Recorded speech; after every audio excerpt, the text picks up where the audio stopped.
As notícias encarregam-se de nos lembrar disso todos os dias, as conversas de café são sobre isso, é o assunto da moda e a febre geral, a crise. Só que eu acho que se nós estamos numa crise, esta tem de ser, pelo menos, uma crise de luxo.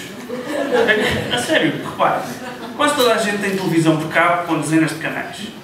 A gasolina custa perto de 2 € o litro, mas continua-se a andar de carro. Aqueles aparelhos que toda a gente quer, os iTelefones e os iTablets, têm margens brutais nos seus preços, vendem-se que nem benzinhos quentes. E se nós formos sair à noite, os bares e discotecas continuam a ter muita animação, muita freguesia, muita festa. Ora, crise de fome, esta não é. Os nossos avós passaram uma crise dessas, e se esta fosse uma crise de fome, nós veríamos cada centímetro quadrado de terra à nossa volta cultivada. O Alentejo está abandonado, e aqui no Algarve temos os pomares com fruta aqui no chão. De fome também não é. Ora, eu acho que esta crise é uma crise de valores. E valores porquê? Porque ou eles estão perdidos, ou então estão assim muito embaralhados. Só que falarmos de valores remete-nos para uma série de dimensões muito diferentes.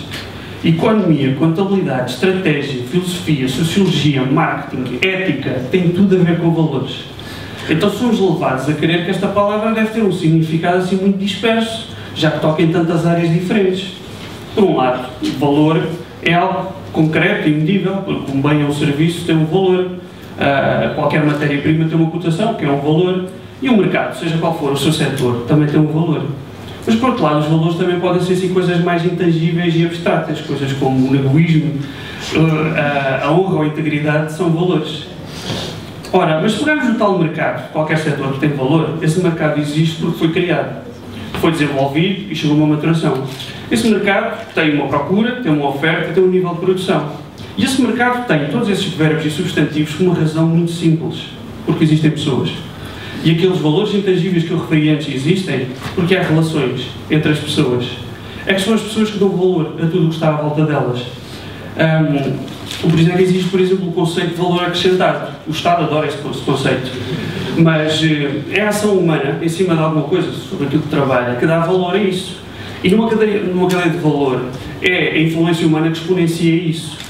E esse acho que é o valor que se está a perder um bocado, que é o valor das pessoas. Nós hoje em dia estamos a dar cada vez mais valor às coisas e menos valor às pessoas. O esforço para adquirir, seja o que for, é cada vez maior, mas no sentido inverso, à medida que os empregos vão desaparecendo, as pessoas são levadas a crer que não têm lugar na sociedade. E a sociedade ainda reforça esta mentira. Porque a sociedade diz ao jovem recém-licenciado, por exemplo, que não consegue encontrar trabalho em lado nenhum, a sociedade diz-lhe que já é eficiente, que não tem lugar para ele não faz falta nenhuma, ele não tem valor. A sociedade diz ao trabalhador da fábrica que encerrou as portas e que não consegue encontrar outro trabalho que ele também não faz falta, não tem valor. A sociedade diz ao idoso que está isolado em casa o dia todo que ele é inútil, que não faz falta nenhuma, também não tem valor. E o pior é que as pessoas acreditam.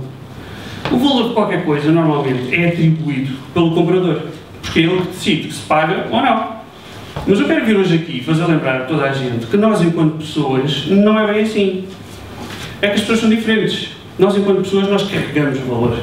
É que nós somos concentrados de valor. E é muito fácil provar isto. Querem ver? Basta que alguma vez alguém tenha feito um sacrifício para outra pessoa, para que esta pessoa tenha valor. Isso pode ter sido a coisa mais simples do mundo. Quando passar o slide eu digo. Como ter cedido lugar numa fila. Ou ter cozinhado uma refeição, ou ter doado sangue. E eu aposto que de todos os presentes aqui hoje, já todos tiveram pelo menos um sacrifício feito para vocês. Então têm valor, tão simples como isso. Só que esse valor vem na forma de potencial. E da mesma forma que uma semente, para se transformar numa árvore, precisa ser semeada e regada, o valor potencial precisa de ação para se transformar em concreto. E uma pessoa consciente do seu valor consegue fazer coisas incríveis. Foi assim que pessoas como o Sr. Nelson Mandela, o Martin Luther King, ou até mesmo a Shakira, diante de circunstâncias adversas e declarações alheias de que eles não tinham valor, eles dedicaram-se a enriquecer aquilo que estava à sua volta. E conseguiram. A verdade é que uma pessoa consciente daquilo que vale, consciente daquilo que tem que fazer, essa pessoa salta muralhas, essa pessoa faz o impossível, essa pessoa contagia tudo o que está à sua volta e essa pessoa transforma a realidade. E esta é a riqueza de uma sociedade. E nós hoje sabemos de muitas histórias no passado. É ótimo. Mas eu estou mais preocupado em saber as histórias que ainda estão por vir. E se calhar basta que uma pessoa hoje aqui precisasse de ouvir isto para já ter valido a pena ter subido ao palco.